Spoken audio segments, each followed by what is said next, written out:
Hello, നമുക്ക് പെട്ടെന്നൊരു fish curry ഉണ്ടാക്കിയാലോ? അപ്പോൾ ഞാൻ എടുത്തേക്കുന്നത് അഡോരയാണ്. അപ്പോൾ നമുക്ക് വേണ്ടത് തേങ്ങ വേണം, എല്ലാവർക്കും അവരുടെ പാകത്തിനുള്ള മുളക് പൊടി, മഞ്ഞൾപ്പൊടി, മല്ലിപ്പൊടി, പിന്നെ ചെറുള്ളി വേണം, വറുത്ത ഉലുവ വേണം, പിന്നെ വെള്ളത്തിൽ കുറച്ച് നേരം ഇട്ടിരുന്ന പുളി എല്ലാം കൂടെ മിക്സിയിലിട്ട് നന്നായിട്ട് അരച്ചെടുക്കണം. ഇതിലിപ്പോൾ ബാക്കി വന്ന പുളിവെള്ളം വെച്ചാണ് നമ്മൾ അരപ്പടിക്കുന്നത്. അരപ്പ് പകുതി അടിച്ച ശേഷം എരിവിന് ആവശ്യമായ മുളക് ഇട്ട് കൊടുക്കുക. ഇനി വീണ്ടും നന്നായിട്ടൊന്നുകൂടെ അടിച്ചെടുക്കുക.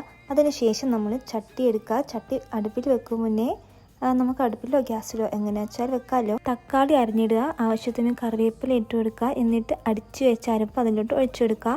ആവശ്യത്തിന് വെള്ളം ചേർത്ത് ഒന്ന് കലക്കിയ ശേഷം നമ്മൾ അടുപ്പിലോട്ട് വെച്ച് കൊടുക്കുക. നമ്മുടെ പാകം അനുസരിച്ച് വെള്ളം ലൂസായിട്ടാണോ ടൈറ്റായിട്ടാണോ എങ്ങനെയാണോ വേണ്ടത് അതേപോലെ ആവശ്യത്തിന് വെള്ളം ഒഴിക്കണം. കുറച്ച് ഉപ്പിട്ട ശേഷം നമ്മൾ നേരെ അടുപ്പിലോട്ട് വെക്കാം. ഇപ്പോൾ കറി നന്നായിട്ട് തിളയ്ക്കുന്നുണ്ട്. ഇനി തിളയ്ക്കുന്ന കറിയിലോട്ട് നമുക്ക് കട്ട് ചെയ്ത് വെച്ച ഫിഷെല്ലാം ഇട്ട് കൊടുക്കാം. ഫിഷ് ഇട്ട ശേഷം വീണ്ടും കറി നന്നായിട്ട് തിളയ്ക്കണം.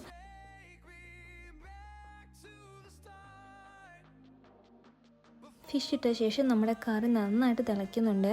അപ്പോൾ നന്നായിട്ട് തിളച്ച് കഴിഞ്ഞാൽ നമുക്ക് കറി ഓഫ് ചെയ്യാം. അങ്ങനെ വളരെ എളുപ്പത്തിൽ നമ്മൾ ഫിഷ് കറി ഉണ്ടാക്കിയിട്ടുണ്ട്. അപ്പോൾ അടുത്ത റെസിപ്പിയായിട്ട് പിന്നെ വരാം. Okay, by.